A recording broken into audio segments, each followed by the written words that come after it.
Tied down by a wireless contract? Get the service you deserve with Next-Tech Wireless Advance Pay. There's no contracts and no credit checks. Yeah, you can get unlimited talk and text with 22 gigabytes.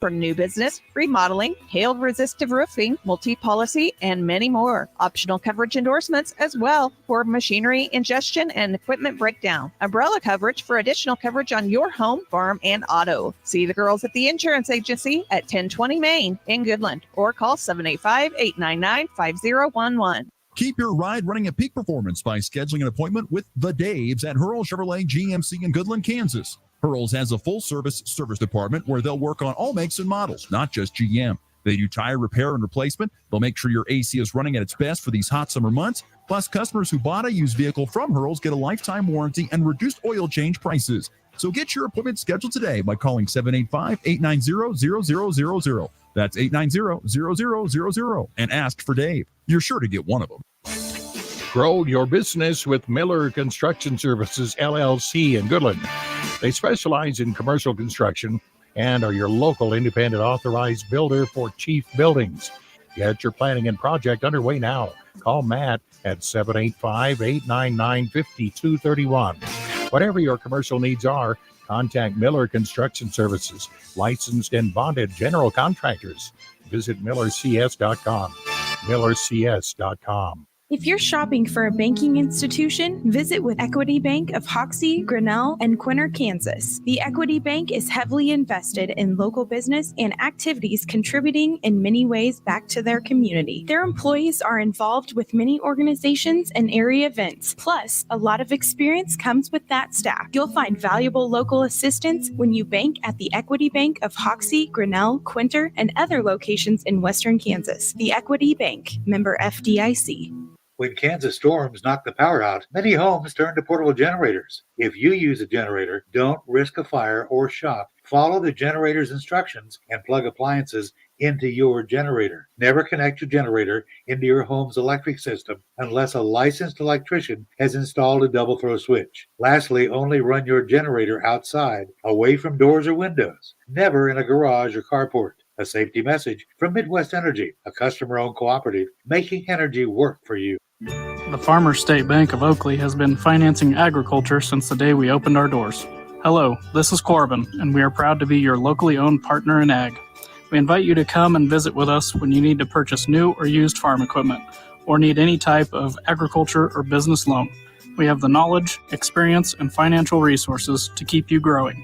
The Farmers State Bank of Oakley, a tradition of community and agriculture for over 115 years. Member FDIC. Rise and shine. It's butt whipping time. It's time for the Morning Blitz with Ross Volkmer. That broadcast school has really paid off. And Christian Peck-Dimit. Do you want to keep this job? Shut up, listen, learn. The region's only local sports talk show, discussing it all from the preps to the pros. What time is it? Game time. Simulcasting on AM 730 Fox Sports Tri-State, streaming online at nwksradio.net and the Rockingham app. They are everywhere. The Blitz is presented by the Insurance Agency, the Farmers State Bank in Oakley, the Cowboy Corner Express, and Equity Bank of Hoxie, Quinter, and Grinnell. Stop what you're doing and listen. Here comes the pitch. Ground ball fair. Past third. Game tied. Witt around first. On his way to second. Around second. Heading for third. Diving into third with a triple. It's pitched to Tovar, and that's hit deep to left field again. Moving back is Donovan to the track. This one is gone. Second homer of the day for Tovar, and it's his fourth hit, and the Rockies break the tie. They come back and lead it 6-4. Yes, never been to Omaha. They'd love to change that here. Culpepper with a shot down the left field line, and it hops off the wall. 2 runs will score. Culpepper digs for second. And a 2-run double of the awfully big bat of Kalen Culpepper has the Cats in business. Bennett dumps and chases after it. And a centering pass. They score! Evan Rodriguez. Holiday deflects it. Doncic has to throw it. White with the steal. Holiday to Horford. Holiday a 3. Bang! Drew Holiday from downtown. Lead back up to 11. Good Monday morning, everybody. Welcome back to the Morning Blitz on 102.5 URock, AM 730, Fox Sports Tri-State, the Rockingham app, NWKSradio.net. Video streaming available, Facebook, YouTube, and Twitter through the Hurl Chevrolet GMC video stream. I was talking to Christian this morning before the show. It's already been an interesting start to the week. I told him I put on this outfit today, felt good walking out of the house. I get to the studio and I'm like, what is on my pants? What is on my shirt? I don't know what happened in the time for me getting dressed to not even an hour later, practically an hour later. What has gone wrong with my outfit? I'm apparently truly in fatherhood where stains are just popping up and I don't even know where they're coming from. Luckily, you can't see them on the video stream, thank goodness. But I still feel slightly embarrassed. You're reaching dad mode here. It's just that kind of morning. I suppose so. But anyway, how was the weekend for you, Christian? It was a very interesting weekend for us at NWKS Radio. We had multiple, drive-in and dive-in movies, but out of the 3 nights, only one of them actually was all the way successful with being able to have people come in and be able to watch the entire movies. Unfortunately, Ludell and Goodland got cut short due to severe weather, but Saturday, Oakley was able to get it all in. And even though it might have been a little chilly, I admit we went to it there in Oakley, and it was just a little bit chilly yesterday. It was, from what I heard. Sunday was the one that I missed, so I guess I'm sort of the bad luck charm for Friday and Saturday, because the 2 that I went to, we did not get to finish Elemental. We didn't even get to Jaws. And then Saturday night was Goonies, which I have not seen in forever. Was looking forward to that and did not get to finish it either. However, the Truffle Shuffle was very good. That was the little dessert that they had on the menu, of course, named after the Truffle Shuffle. It was absolutely worth it. I hope everyone had a good weekend. The weather, despite the weather that happened, I guess, there was a little bit of, I do have a rain report to get to from Saturday night. We had 34 points from Rob Lofton there in Weskin. So we did have I think it was about what we had over here on the west side. It was amazing to watch because I was doing severe weather on Saturday night. And it was amazing to watch this storm system come right towards Goodland, thinking, oh man, we're going to get hammered with rain. Nah, it was mostly Burlington that got a lot of the rain, and probably too much rain, to be honest with you, anywhere from, I think, 1 to 5 inches, depending on where you were in the Kit Carson County area, and only got about 30 points in town. So, and then, of course, Hoxie got hammered. I think that was Friday night with all the hail. That was rough. So thoughts and prayers to those out there that are recovering from the storms, because it was pretty nasty to say the least. Here this previous weekend, severe weather-wise. But what'd you do on Sunday? You didn't make it over to the Oakley pool. What did you have? My thought was, driving back from Oakley, my thought was, he probably said, I can't do it. I got to watch the NBA Finals. I did end up watching the NBA Finals. But no, we just we don't like working on Sundays if it can be avoided. We try to keep the Sabbath as holy as possible. But it was a nice, relaxing day. We went out to the gym. We did some good stuff and just sort of relaxed. The gym is not relaxing. That's not yes, relaxing. It is. It's better. It's proven better for mental health is working out than most antidepressant pills. So it's good for something. Yeah, I'll send it to you. It's great. Yeah, great studies on that. All right. Anyway, it's a Monday morning, and everybody knows what that means. Let's get into it. It's time for weekend winners and losers. There are 2 kinds of people in this world. There's winners And there's losers. Which ones were which this past weekend? I want winners. Loser!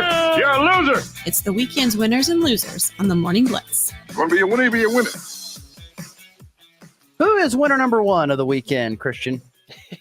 Well, I've got one that it feels like we've mentioned every other week on here, but I think they're deserving nonetheless. I've got the Kansas City Royals, and they were, of course, if you watched yesterday's game, very close to being a little step up in the winners category as well, because they were close, but no cigar sweeping the Mariners. Fell in extras yesterday and did all that they could, put up a couple of runs in extras, but of course gave up 3. So ended up losing the getaway game, but still winning the series thanks to a Saturday night win. And of course, a Friday night historic comeback W, 10-9, the final for the Royals, who were down at 1.8-0. Through the top of the 4th inning, the Royals were down 8-0 and manufactured a comeback win. It started in the bottom of that 4th inning with 4 runs. Then really it was those 3 runs in the bottom of the 6th that sort of put it within sight. And Bobby Witt was huge, of course, in the bottom of the 9th. So were a number of other Royals, including a few who were intentionally walked. And then, of course, at the end of the game, it was Pasquantino who just had a monster, or Velasquez, who had a monster hit that sort of grounded it out and ran it out to first, just got through the throw to the bag and ended up scoring Bobby Witt.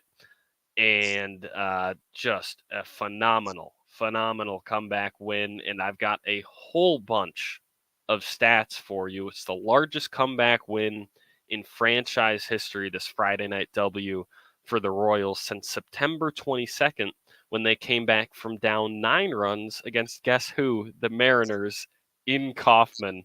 So a little bit of repeat history there. They also came back from down 7 runs 40 years ago to the day. That's the next closest behind that 8 and that 9 in the last 2 years. They also handed Seattle their largest blown lead ever, as through the first inning, teams that are down 7-0 after that first, all time are 9-256. 9-256. That is a 0.035% winning percentage for those of you doing math at home when your team is down 7-0 through the first inning. An example of that might be the Tigers, who got destroyed by the Brewers 10-0 after the first inning, and they fell victim to that streak. The Royals would not. That was the last loss in that streak, coming in 95. That means that the previous 75 teams that fell behind 7-0 after the first inning had all lost. That streak broke Friday night. The Royals just having a heck of a season, and it seems like we mention it every other week on here, how they're just defying expectations, and you come into this season thinking this or that about this team and about this division. But here they are once again having an awesome weekend, lighting up the K.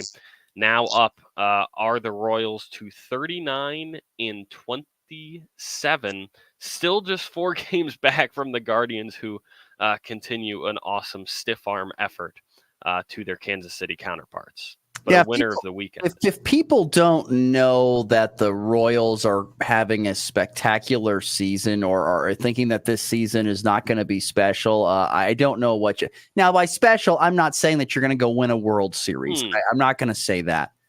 I'm not going to guarantee that, but I think Royals fans should have this feeling like this team is different. They've got a little different mentality. They play with a lot of energy. They're a lot of fun. And I think that barring massive injuries, you're going to see them in the postseason, and you could see a somewhat of a postseason run. So I hope people are realizing that and are taking advantage of it, because these seasons, especially for the small market teams, they're kind of few and far between. They don't happen very often. So I hope Royals fans are taking advantage of it. That comeback on Friday night was almost hard to believe that they did that. That was absolutely crazy. And then, honestly, they almost came back yesterday. Yeah. I know think about it. MJ Melendez hits a 3-run bomb with 2 outs in the 9th to send it to extras.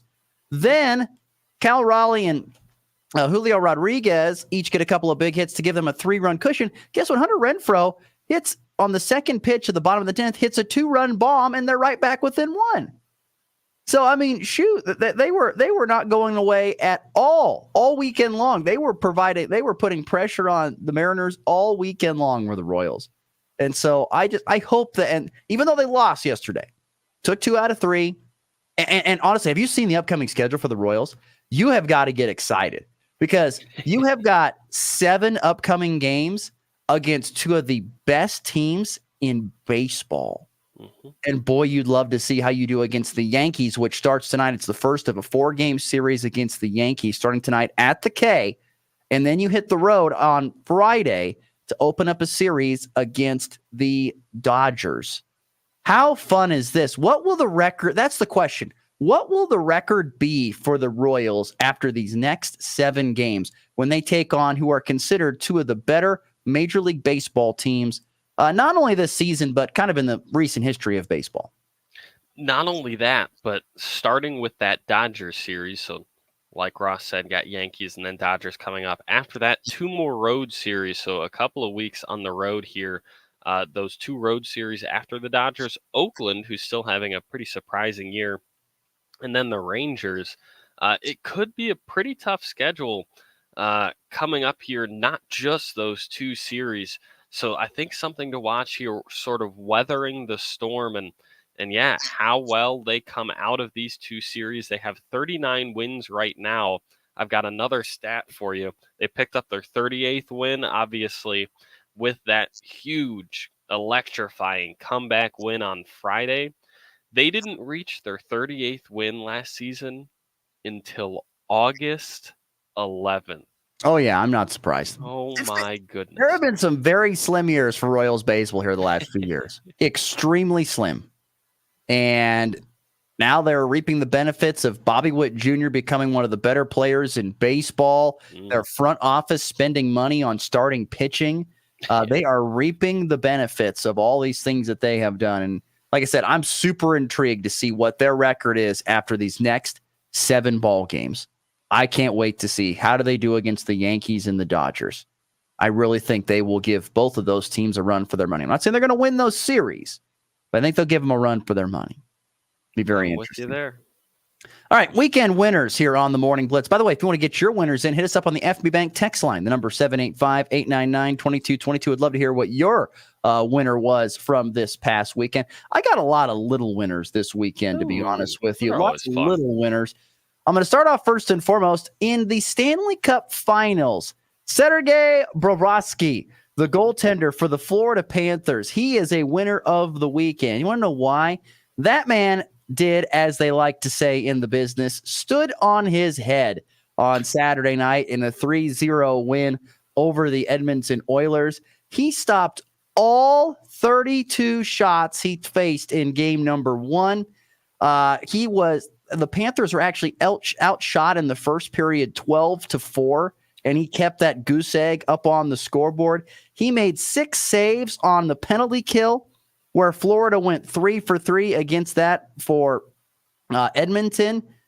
And there were some amazing saves. If you go back and you watch some of the highlights of Sergei Bobrovsky and watch some of his saves, there were some amazing ones, including one where he pretty much fell down and had to use the pad save on the leg. I mean, that was impressive. He really had some very, very impressive showings this past Saturday night in Game 1 of the Stanley Cup Finals, which Florida won 3-0, and now it's a very, very big Game 2 tonight, still in Florida, as the Oilers try to knot things up at a game apiece. But Sergei Bobrovsky is my first big winner of the weekend. Yeah, Bobry's just, I mean, he's solidified himself, I think, at this point as the best goalie in hockey. And I had a I have a friend who was big on the saves over. That's betting wise, taking the over on the number of saves that he would have in this game. So he was all excited and sending me texts throughout the game. But a big win there, not only for Bobrovsky, who had a awesome season or had an awesome game and is having an awesome season. He had some great highlight saves. Look up his just a compilation. I'm sure it's a couple minutes long of his saves from just this whole playoff run. There are a couple where, yeah, it's pad saves and it's him flinging his body from one post to the other. It's wildly impressive and cool to watch dudes that big. It's every goalie, but it's dudes that big being that quick and nimble.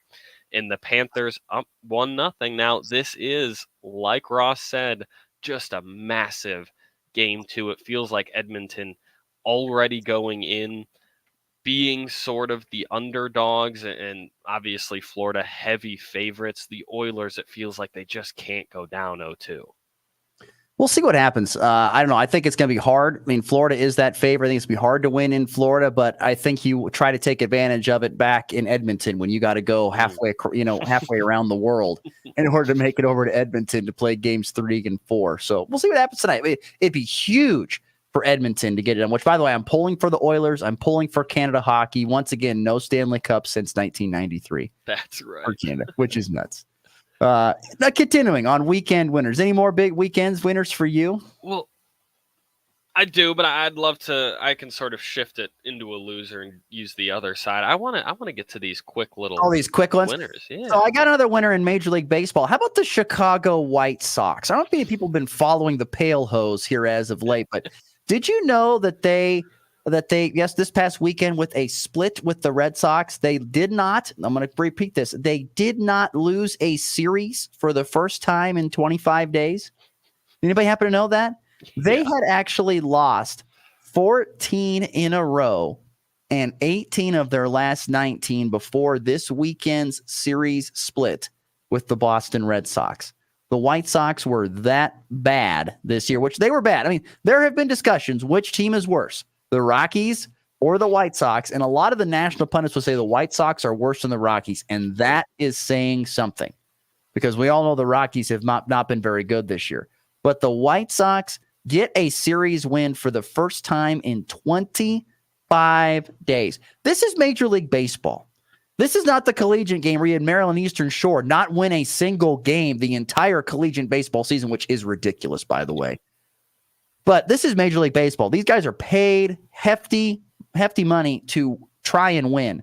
And to lose 14 straight and 18 your last 19, that is very, very rough. So the White Sox getting a series split, not a win, but not losing a series to me is a winner of the weekend for them.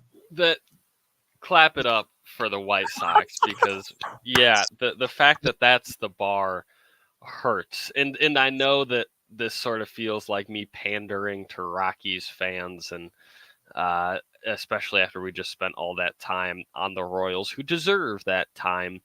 The Rockies have, of course, been terrible this season, but they've had their little things here and there, right, where they'll go on some random streak of 7 or 8 games in a row, or their record against winning teams, their record against playoff teams has still been very, very good, despite the fact that they're 23 and 42 and 17 games back from the NL West lead. It's got to be the White Sox for the worst team in baseball. They're just, I mean, it's brutal. I don't think I've watched, unless they're playing the Royals, the Rockies, or the Tigers, I don't think I've watched a game from them this year. And in a division that is surprisingly good, they are 26 games back from the lead. My goodness, I got this blew me away because I was looking at it the other day for the Tigers, who are struggling in and of themselves. The White Sox run differential right now, which I know is not the end all be all, of course, but their run differential, a minus 144. 144 runs more scored against them than for them this season. That's just wild. Oh, man. So anyway, once again, another winner of the weekend, the Chicago White Sox. Way to go, guys, for putting into what was a horrific stretch of baseball. So congratulations. And putting an end. I don't know. my final winner of the weekend has a little bit more of a closer hit to home for me, and it has to do with distance running. I don't know if anybody this weekend watched any of the national championship for track and field at beautiful Hayward Field up in Oregon. I mean, it's tracks heaven is what it is up there at Hayward Field in the University of Oregon. By the way, shout out to listener Krista who texted in. I will continue on this because it ties in perfectly with my third winner of the weekend. So my third winner of the weekend, a shout out to my third cousin. I know it's a little distant, but my third cousin, Parker Wolf, national champion of the 5,000 meter run from North Carolina, the junior. He won it. We watched it on TV. It was a blast to watch, where he went anywhere from second and third back to 12th. And then before he got boxed in multiple times during the 5,000 meters, and then had the kick in the last 200 to get the win. He'd always kind of been the bridesmaid, never the bride, and he gets it done. He's a national champion of the 5,000 meters. Ran it, I believe, in what was the time I had pulled up here? 13 minutes and 54 seconds for 5,000 meters. Holy crap. I mean, the fun thing, you got to watch this. I mean, even distance running is so fun.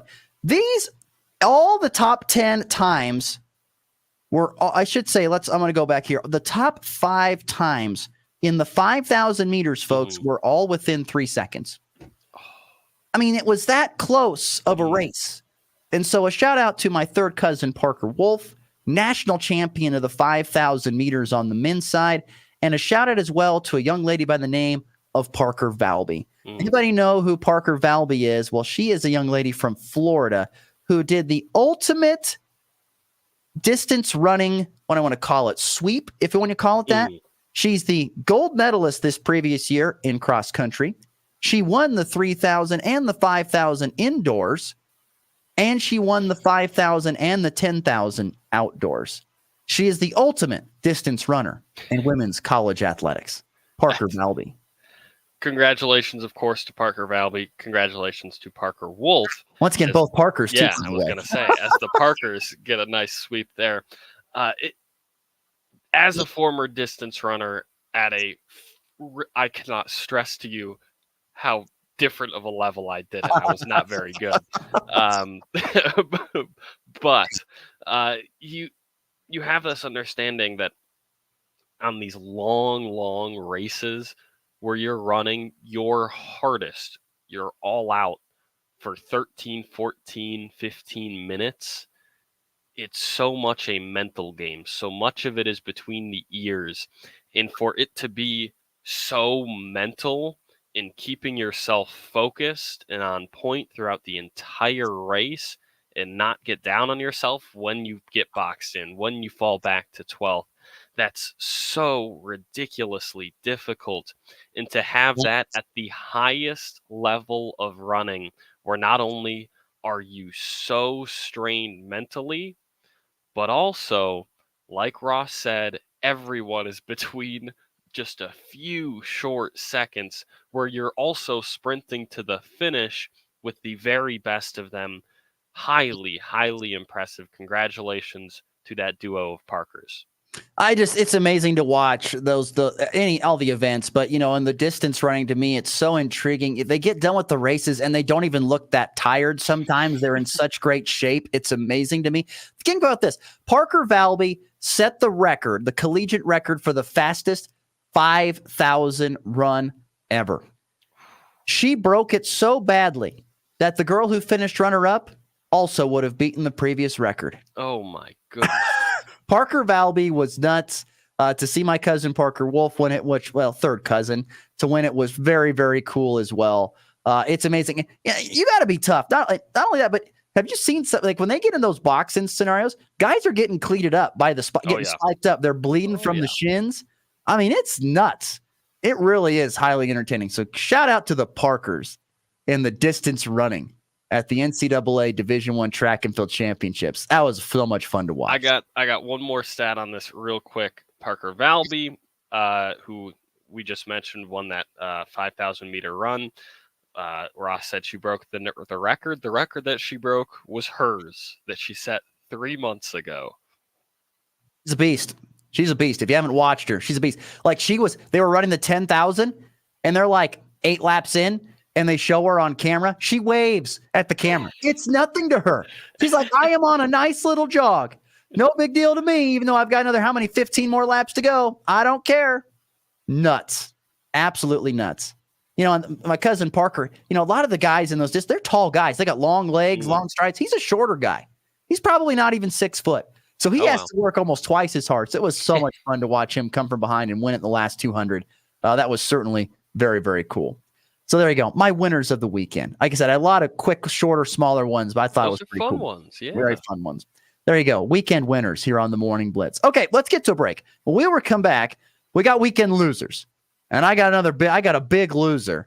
And I'm sure Christian does too. We'll get to that next here on the Morning Blitz. Score free gifts for the greatest dad this Father's Day at Lowe's. Get a free Select Cobalt tool with your purchase of a 24-volt max battery 2-pack.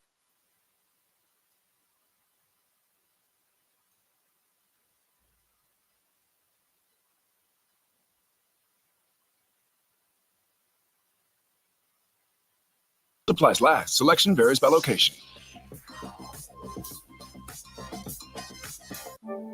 You took the first step and quit smoking, but even former smokers may still be at risk for lung cancer. That's why SaveByTheScan.org wants you to know about a new low-dose CT scan that can detect lung cancer early. It takes only 60 seconds and could save your life. You took the first step, now take the next. Visit SaveByTheScan.org for a simple quiz to see if you're eligible and talk to your doctor about screening. SaveByTheScan.org is brought to you by the American Lung Association's Lung Force Initiative and the Ad Council. It's time for a check of the markets with the Anderson Trade Group on the Kansas Farm and Ranch Radio Network. Good morning. This is Kate Thompson with the Anderson Trade Group. Today is Monday, June 10th.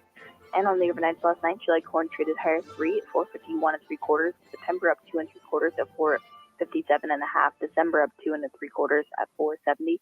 And March corn up 2 3/4 at 482 1/4. July soybeans up 5 on the overnights at 1184 1/2. August up 4 1/2 at 1181 1/4. September up 3 1/4 at 1158 3/4. And November beans up 2 1/4 at 1160. Chicago wheat July contract lower 6 on the overnights at 621. September down 6 at 643 1/4. December down 6 1/4 at 670 1/2. And March soft wheat down 7 at 690 1/2. Kansas City wheat July contract lower 11 at 654 1/4. September down 11 at 667 1/2. December down 11 at 688. And March hard wheat down 11 at 702 3/4. On the stock market this morning, the Dow down $51 at 38,807. The S&P down 5 at 5,350. The Nasdaq down 28 at 19,009. Gold lower $2.30 an ounce at 2,322. And crude oil up 74 cents a barrel at 76.27. If you have any questions about marketing grain or would like to talk about risk management options, give our Colorado office a call. John Hankey at 970-744-4484. Or in our Kansas City office, myself, Tom Saluto, Jared Law, or Tyler Dosch at 913-748-3000. There are a lot of inconsistencies when growing soybeans. The soil, the weather, the market. You need something you can count on, like Revitech fungicide from BASF. It consistently out-yields other fungicides by up to 9.5 bushels per acre, consistently wins in on-farm head-to-head comparisons, and consistently makes for happy farmers. Revitech fungicide. Visit revxfields.com for full results. Always read and follow label directions. Yield data based on summary of 2019 through 2022 Revex field scale demonstration trials. At Case IH, we know you work hard all year to maximize your yield at harvest. And to do that, you need a combine that works as hard as you do. That's why we built the new AF11 with more horsepower, more efficiency, and more capacity than any other combine out there. Plus, built-in automation to harvest more easily than ever before. To do more with every engine hour, you need equipment that's as good as you are. You need the best in your field. Visit your local Case IH dealer for more on the AF11. The Anderson Trade Group, proud market partners with Kansas Farm and Ranch Radio. Find out more at andersongrain.com. The risk of loss through trading futures and or options is substantial, and each investor and or trader must consider whether this is a suitable investment. Past performance, whether actual or indicated, is not indicative of future results. The Anderson Trade Group has no guarantee that the advice given will result in profitable trades. Another dazzling Burlington Chamber of Commerce celebration of summer. It's Palmer Park, Saturday, June 15th. Car, motorcycle, and tractor registration at 8, sponsored by Vince's GM Center. There's a craft show, a walk, run, cornhole tournaments for youth and adults, live music, and free swimming at the pool. Don't forget a lot of good beer garden beverages and food vendors and a craft show this year. For details, visit the Burlington, Colorado Chamber of Commerce Facebook page. You're tuned in to the Morning Blitz All they do is sit around and talk. on 102.5 U Rock and the Rockingham app.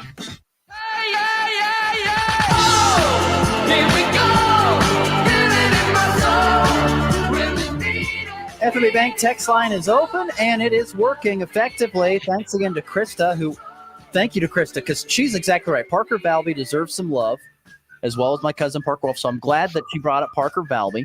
And then we did have another texter chime in on the weekend winner saying K-State baseball. More on that in just a minute. So we'll get to that coming up here in just a little bit on Kansas State baseball, who is not going to the College World Series, but we'll get to more on that coming up here. But in our segments. But if you want to hit us up with your weekend losers, now this time to do that on the FB Bank text line, 785-899-2222. Been a fun Monday show as it usually is. Where are you going for loser of the weekend? So, to be honest, I've got the Mavericks. And this was one that I mentioned before. I could sort of switch, i.e. call the Celtics my winner or the Mavs my loser. But regardless, after 2 games, Boston 2, Mavs 0. And if you watched yesterday's game, it was sort of if you were cheering for the Mavericks, it was an ugly effort of screaming at the television, hoping that maybe the Mavs would do anything to help Luka at all. Mr. Doncic was playing through name an injury. He had it. Sprained ankle, hurt knees, hurt calves, a chest contusion so bad he was questionable. That was from game 1. Did anybody see him walking around on the sideline? I mean, he looked like he had just gotten back from the war. Yeah. I mean, it was bad. He really has not been healthy. I don't know if he's played a healthy game since the first round of the playoffs. He's sort of been dealing with this and that and this again and that again. And I texted a friend as soon as this game started. I said, Luka is barely alive, but he's playing, and you know what that means. He's about to drop 35. And I was wrong. He dropped 32, but he had a 32-point triple-double with 4 steals. And get this, the Mavericks were terrible from beyond the long line. They made just 6 threes. 4 of them were Luka Doncic. He had 4 of their 6 threes. And if you think a 23% three-point shooting number is bad, which it is, it's really bad. If you take out Luka's numbers from that, the rest of the Dallas Mavericks, not named Luka Doncic, shot less than 12% from 3. Less than 12. Oh my gosh, that is terrible. And all the broadcast could talk about was, man, the Celtics aren't shooting very good from 3. The Celtics aren't able to do this. They aren't able to do that. Meanwhile, Luka Doncic is gasping for air, trying to pull himself and his whole team from below the waterline. They responded from a terrible game 1 by just fighting and dogging it out in game 2, but no one could give him any help. The closest scorer behind Luka was PJ Washington, who went 1 of 5 from 3. Behind him, it was Kyrie Irving, who had 16 points and literally scored half of those in the first quarter and was all but dead silent throughout the rest of this ballgame. He's putting up a tough start to this series as Mr. Irving. The bench was especially difficult for the Mavericks, who just could not get any scoring off of the pine. Particularly Maxi Klebo was bad, who sort of came in, I think, earlier than he should have in this game. And not that I have anything against Maxi Klebo, but as soon as he came in, I sort of side-eyed the television like, is he really getting minutes right now? And immediately bricked a couple threes, got a shot blocked, got crossed over defensively, and I sort of went, why is he still out there?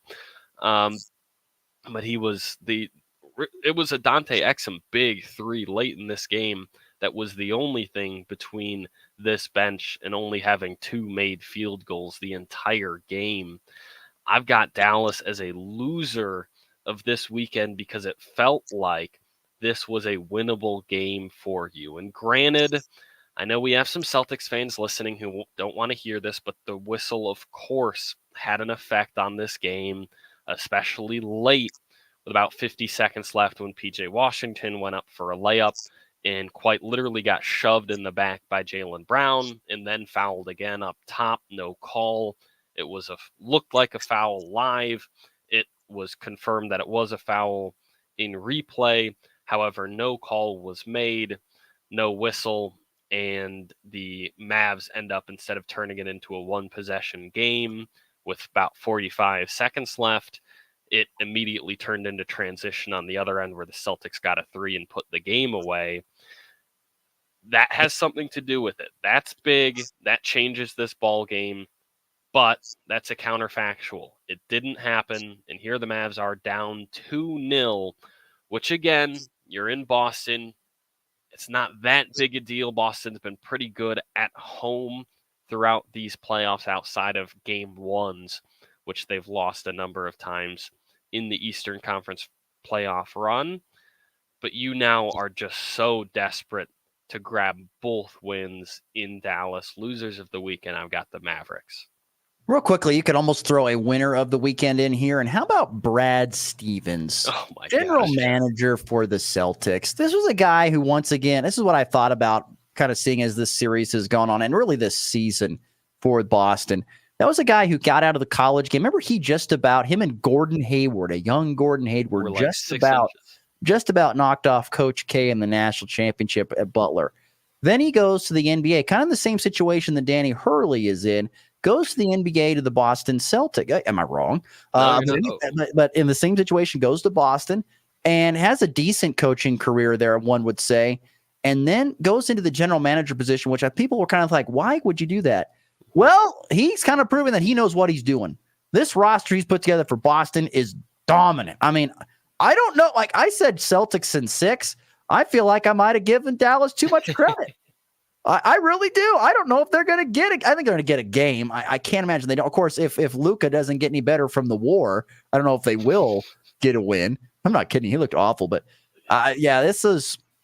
I just a quick little small winner there. Brad Stevens. Gosh, this team he's put together for Boston is dominant. No, you're absolutely right. I mean, one of his first moves as new GM was, I'm going to go get us Porzingis. Look how that worked out. Then he goes. That's working out well. Then he goes and gets Drew Holiday, who was 11 of 14 yesterday. My goodness. Michael on the text line, by the way, says, can't call that when Kyrie is pushing off every possession. If you really think Kyrie is pushing off every possession, you got another thing coming, Michael. Secondly, if you think it helped shooting 7 of 18 from the field, that's another thing on top of that coming. It's not really helping Kyrie. Maybe he needs to push off a lot more. Anyway, I could get that. Definitely a loser of the weekend, the Dallas Mavericks. They're in a bad spot. My loser of the weekend is going to be college baseball anywhere but in the Southeast. I don't know if anybody's taken a look at who has punched their tickets to the Men's College World Series, but they might as well just play it in Hoover, Alabama, with where every team is coming from. Now, I'm not saying that they should do that, being a very proud Nebraskan and proud that the College World Series is in Omaha, and I hope it stays there for my lifetime and generations after me, because it is a fantastic thing. But the Men's College World Series is slated with these teams: Virginia, who beat Kansas State, more on that in a second; Tennessee, who almost got beat by Evansville, great effort by small Evansville; Texas A&M, Florida, Florida State, North Carolina, and Kentucky. Lexington, Kentucky, and Charlottesville, Virginia are the farthest northern schools that you can find on that map of those teams I named. And it doesn't matter who wins between NC State and Georgia here today in the only really decisive winner-take-all game 3 of this weekend. And so that's tonight. It doesn't matter. It's not going to change the outcome. And the furthest west team is living in College Station, Texas, just north of Houston. So it's all in the Southeast there's a sign in Omaha that they put up every single year, and it points like the direction of the state, the city that the school came from, and the miles there. They put up a sign. It's only going to need 90 degrees. It's only going to go down everything's going to be within a 90-degree deal. That's what it's going to look like. I'm not mad about it, but it is kind of sad that you just don't see more teams from around the country. The United States is a big continent and country, and we don't see more people like the West Coast baseball, like Oregon and Oregon State didn't make it. Okay, understandable. There's no teams from California. That's crazy to think about. Nothing from California, Arizona made it. There wasn't at least one team that snuck in from the north. Kansas State, I would have considered that, or Evansville. So I would say kind of like a loser of the weekend is college baseball anywhere but in the Southeast. Just impressive to see. And honestly, there was and going to Kansas State and some other things. I know we had a texter chime in about Kansas State baseball saying a winner of the weekend. And yes, it was a win for them to get this far.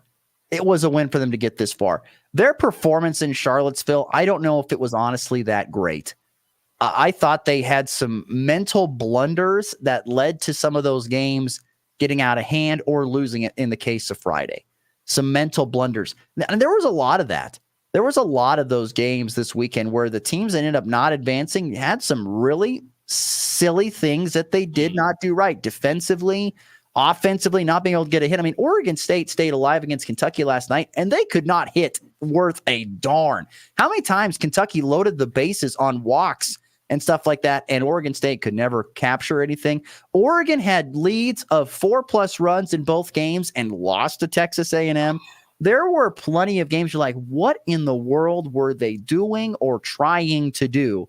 It was pretty sad to see at times. But once again, my biggest loser of the weekend is college baseball anywhere but in the Southeast. And K-State had a great season, a great show. They get swept by Virginia. They lose. Friday was their best shot. They were up, but they end up losing 7-4.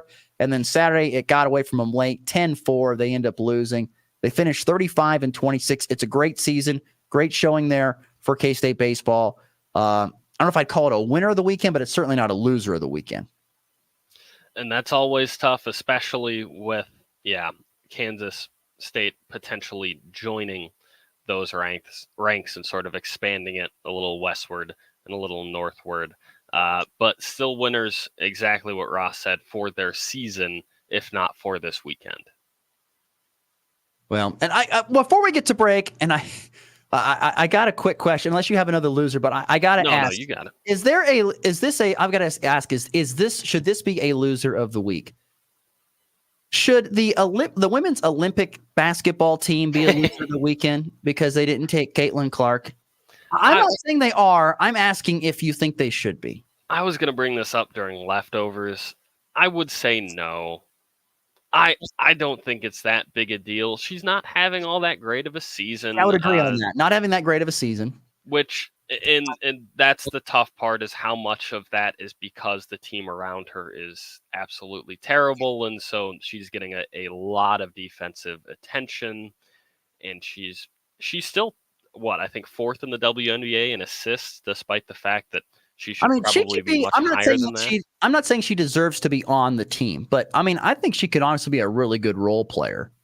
Come off the bench, hit threes, throw out some dimes. I mean, I think she could do that. Once again, I don't really have an opinion on it. I was just kind of curious what your thoughts were, if that should be a loser weekend because she did not make the Olympic team. I would understand anyone who did put her as a loser of as a loser of the weekend.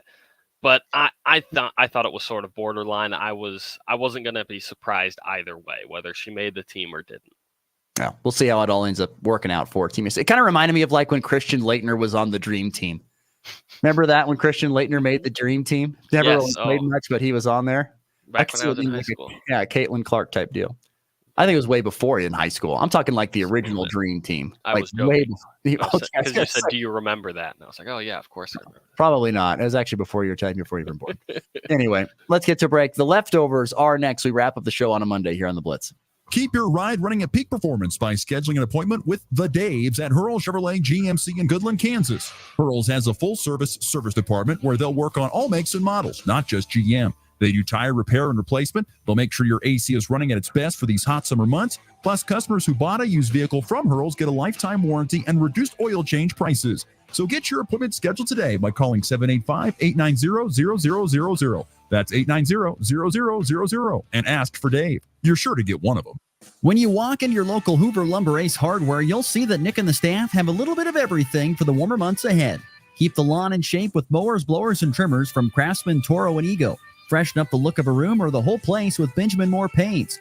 Keep the family fed and happy with grills from Traeger, Weber, and Blackstone. And be sure to take advantage of the lower lumber prices. Plus, they're looking for people to join their amazing teams at Hoover Lumber Ace Hardware, with locations in Goodland and Colby.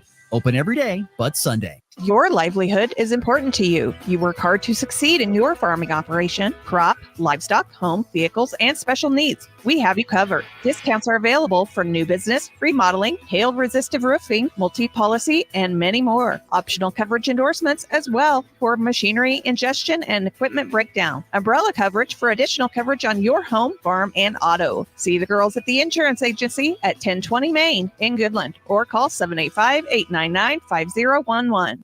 Fraudsters are out to get your hard-earned money, but you can protect yourself by following 3 simple steps. 1, don't give your account number, card information, or online banking login credentials to anyone.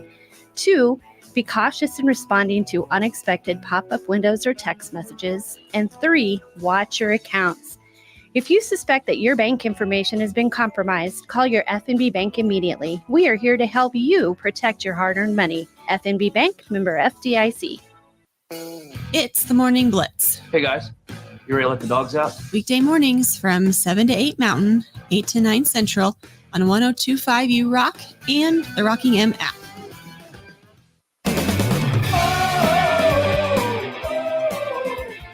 Speaking of college baseball, I tell you what, I don't know if anybody happened to watch that Clemson, Florida series, but that thing was entertaining. And you see that catch, yes, in center field was wicked by Canarella.